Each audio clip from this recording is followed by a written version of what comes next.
The mother of Yevhen Karchenko, a killed volunteer fighter in the Donbas battalion, shows a photo of a destroyed fire engine near Ilovaisk. It was at the front of a Ukrainian military convoy that was moving along the Green Corridor on August 29, 2014. At point-blank range, the vehicle was shot at by a Russian T-72 tank. My son was left there. I really want to go there. Natalia learned about the last seconds of her son's life from his comrades.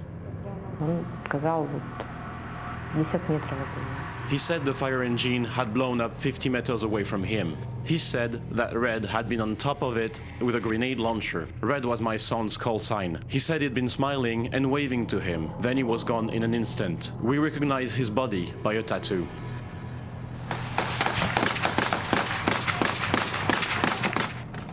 August 2014, fierce fighting for the liberation of Donbass from the Russian troops. On August 18, Ukrainian soldiers took control of a significant part of Ilovaisk, but they did not manage to capture the entire city. On the night of August 23rd to 24th, regular Russian troops entered Ukraine. Thousands of ground forces, hundreds of pieces of equipment, dozens of stationary guns and mortars.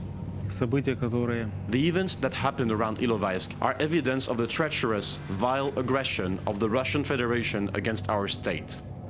August 28th, the Ukrainian military are surrounded by Russian forces. That day, the mother of Alexei Horai, soldier in the battalion Peacemaker, found out that her son had been in the middle of the confrontation. He called me at about 3:30. I heard something that resembled the rumbling of thunder, so I asked him if it had been raining there, to what he replied that there had been rain and grads. Alexei was killed the next day. On the night of August 29th, Russian President Vladimir Putin, playing the role of a peacekeeper, called for the creation of a humanitarian corridor for the Ukrainian military. The Russian officers promised them a safe exit. In the morning, organized columns of people and vehicles had been on their way out when the worst happened. They were shot at point-blank range from heavy armored vehicles. We were surrounded. They were shooting at us from the front, left and right. We could not even turn back. The range of fire from the road was about 700 meters. The car evacuating the wounded received one of the first blows. Even the symbol of the Red Cross did not stop the invaders. There had been roughly 20 people in it. Then they hit another car that had a Red Cross painted on a sheet. There had been medics and wounded in it. They burned it down right before my eyes too. I was following it and I saw how people inside were burning. Some fell out of the car in their last moments of life.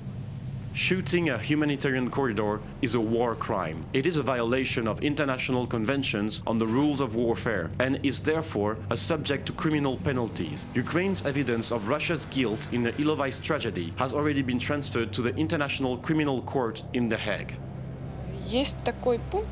There is such a thing as treachery in the course of military operations, as in a tactical deviousness, a manifestation of brutality of one side towards another. And that's what the shooting of the corridor was on August 29, 2014. According to the Prosecutor General's office, 366 Ukrainian soldiers were killed, 429 injured, and 300 taken prisoner in the Ilovaisk tragedy. We said we loved him very much, that we were waiting for him. We're still waiting for him, and he will definitely come back.